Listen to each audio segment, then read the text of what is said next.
मऊ लुसलुशीत असे मोदक, तेही सोप्या आणि साध्या पद्धतीने कमीत कमी साहित्यात।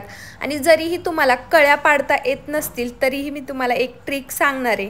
तर चला सुरू करूया मोदक बनवायला। इथं मी वाटीचं प्रमाण घेतलेलं आहे, तर 1.5 वाटी ओला नारळ घेतलाय मिक्सरमध्ये बारीक करून, 1 वाटी गूळ घेतलाय चिरून आणि 1 वाटी तांदळाचं पीठ घेतलंय आणि थोडंसं तूप घेतलेलं आहे।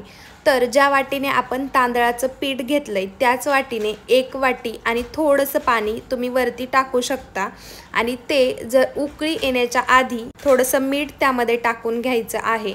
आणि जेव्हा उकळी येणारे असं वाटेल त्यावेळेस जे आपण तांदळाचं पीठ घेतलेलं आहे ते आपण त्याच्यामध्ये टाकून मिक्स करायचं आहे। जर तुम्हाला अर्ध दूध घ्यायचं असेल तरीही तुम्ही घेऊ शकता, पण इथं मी फक्त पाणीच घेतलेलं आहे।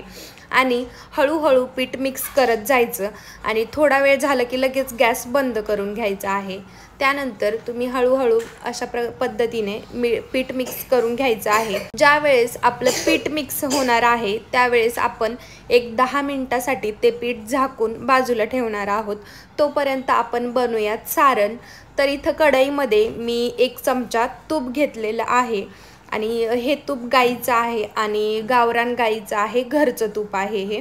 तर तुम्ही तूप घ्यायचं आहे कढईमध्ये 1 चमचा आणि ते थोडंसं गरम झालं की आपला जो ओल्या नारळाचा किस आहे तो आपण कढईमध्ये टाकून घ्यायचा आहे। इथं मी मिक्सरमध्ये किस बारीक करून घेतलाय आणि जी पाठीमागची साल असते ना तर ती मी काढलेली नाही। तुम्हाला जर काढायची असेल तर तुम्ही काढू शकता। आणि 1 मिनिट परतल्यानंतर लगेच आपल्याला गूळ टाकून घ्यायचा आहे आणि 2 मिनिटं जोपर्यंत गूळ वितळत नाही तोपर्यंत आपल्याला ते परतवत राहायचं आहे। त्यानंतर तुमच्या आवडीनुसार तुम्ही त्याच्यामध्ये ड्रायफ्रूट टाकू शकता, थोडीशी विलायची पावडर टाकू शकता। तर मीही त्याच्यामध्ये इलायची पावडर आणि बदाम टाकलेला आहे चिरून। जे पीठ आपण 10 मिनिटांसाठी झाकून ठेवलं होतं ते आता तुम्ही एका ताटामध्ये काढून घ्यायचं आहे। ते पीठ गरम असतं शक्यतो, त्यामुळे तुम्ही पावभाजीच्या मॅशरचा इथं उपयोग करून ते पीठ एकजीव करायचं आहे। आणि जसं जसं पीठ गार होत जाईल तसं तसं तुम्ही एक तुपाचा हात लावून ते मळू शकता।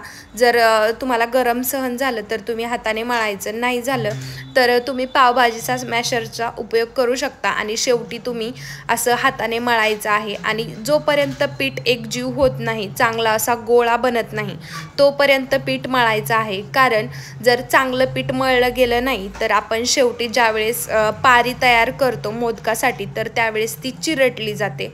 त्यामुळे आपण चांगल्या पद्धतीने आधीच पीठ मळून घ्यायचं आहे। त्यानंतर त्या पिठाचा एक छोटासा गोळा घ्यायचा, पारी करायची। जर तुम्हाला हातावर करायची असेल तर तरीही तुम्ही करू शकता आणि जर लाटून करायची असेल लाटण्याने तरीही करू शकता। तर दोन्ही पद्धतीने मी इथं दाखवलेलं आहे। ज्यांना कळीचे मोदक जमतात त्यांच्यासाठी ही चांगलीच गोष्ट आहे, पण ज्यांना कोणाला जमत नाही त्यांच्यासाठी मी इथं एक ट्रिक सांगितलेली आहे।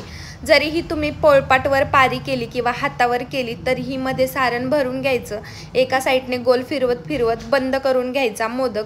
आणि तुमच्या घरामध्ये चमचा तर प्रत्येकाच्या घरामध्ये असतोच, तर अशा पद्धतीने व्हिडिओत दाखवल्याप्रमाणे त्याच्यावरती खुणा करून घ्यायच्या। सेम टू सेम पारी म्हणजे कळी केल्यासारखंच दिसतं, सेम मोदक छान दिसतो, अगदी सुरेख दिसतो। त्यानंतर आपले सगळे मोदक तयार आहेत। जर तुमच्याकडे स्टीमर असलं तर चांगलीच गोष्ट आहे, नाहीतर कोणी कोणी आपल्या इडलीच्या भांड्यामध्ये सुद्धा मोदक उकडतात। तर मी इथं कढईमध्ये पाणी घेतलंय, त्याच्यावरती पोह्याच्या चाळणीला थोडंसं तूप लावून घेतलंय आणि सगळे मोदक त्याच्यावरती ठेवलेले आहेत। या प्रमाणामध्ये एका वाटीमध्ये हे 25 मोदक झालेले आहेत। तर सगळे मोदक आपण अशा पद्धतीने त्याच्यामध्ये ठेवून घ्यायचे आहेत। एक झाकण लावून 20 मिनिटासाठी कमी गॅसवर हे मोदक उकडून घ्यायचे आहेत। अगदी छान चकाकी येते मोदकाला आणि एकदम मऊ लुसलुशीत लागतात। ही उकडीच्या मोदकाची रेसिपी तुम्हाला कशी वाटली हे कमेंटमध्ये नक्कीच कळवा। आणि जर व्हिडिओ आवडला असेल तर व्हिडिओला एक लाईक करा, आपल्या चॅनलला सबस्क्राईब करा। लवकरच भेटूया नवीन व्हिडिओ।